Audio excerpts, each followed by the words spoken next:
What is up, guys? Fado82 coming at you with a quick video just to give some clarification on the last ARK video that I uploaded, in which I talked about a pet that was valuable to me.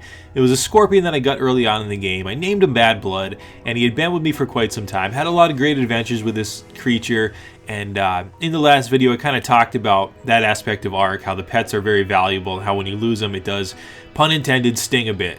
And when I posted that video, I started getting a lot of comments Taylor Swift, related to Taylor Swift. A lot of stuff started popping up where people thought I was a big Taylor Swift fan, or I didn't quite catch it at first. And then I realized that there must be a relation between the name Bad Blood and Taylor Swift. So I used logic. I deduced that there must be something going on here.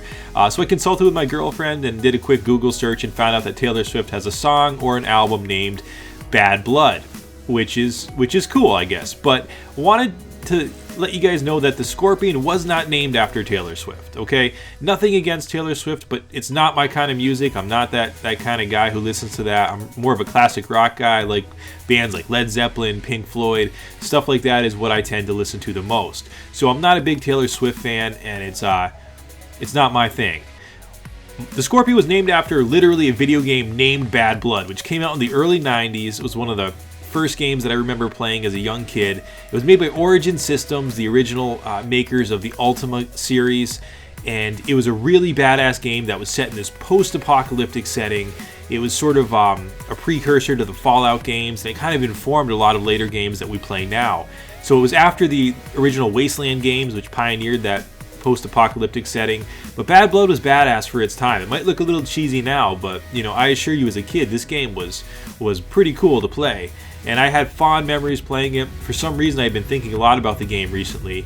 And if you guys want to check the game out, it is an abandonware game at this point in time. I think you can get it for free. And I encourage you guys to go check it out, because it's a pretty badass game. If you tolerate the graphics, it had some pretty cool stuff going for it.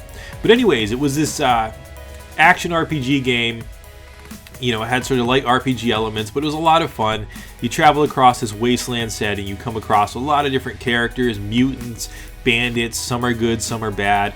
You had actually in the game a lot of free choice, which was interesting for games in that time period, or games of any time period. You could kind of be a bad guy. You could go into these villages and kill everybody and take all their loot. You could be a good guy and go out and fight the bandits. And there was all sorts of creatures in the game. There were mutants. There were these people who looked like porcupines.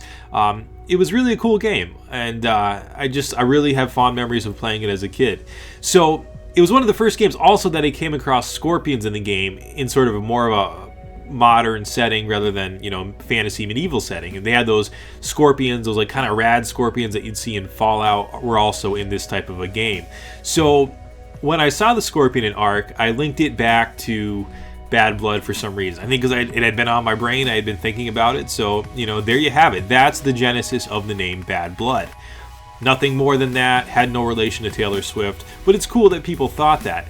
So I think it's interesting. I kind of reflected on how popular consciousness informs terms.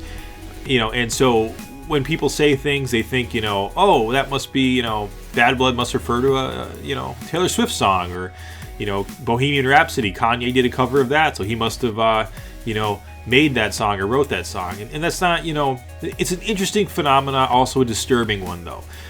So I think we give sometimes too much credit to popular people or figures when they're not that bright or intelligent. When I was a kid, rainbows referred to pots of gold and leprechauns. That's what I, as a child, remember rainbows being.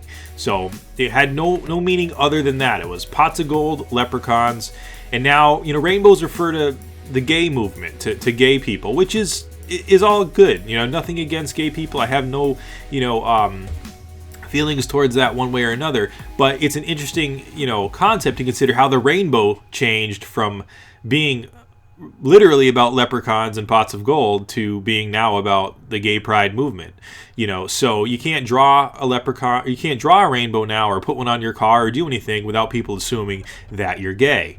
So I don't know, guys, I don't want to get off too much of a tangent here, but I just wanted to do a video and just kind of reflect on the interesting kind of thing that happens in popular consciousness, where people assume that terms, because they're said by a mass number of people or by people who have some type of influence like Taylor Swift, that somehow, you know, the term bad blood or whatever must refer back to her. And, you know, it didn't, and that wasn't the case. So anyways, guys, just wanted to do a quick clarification video.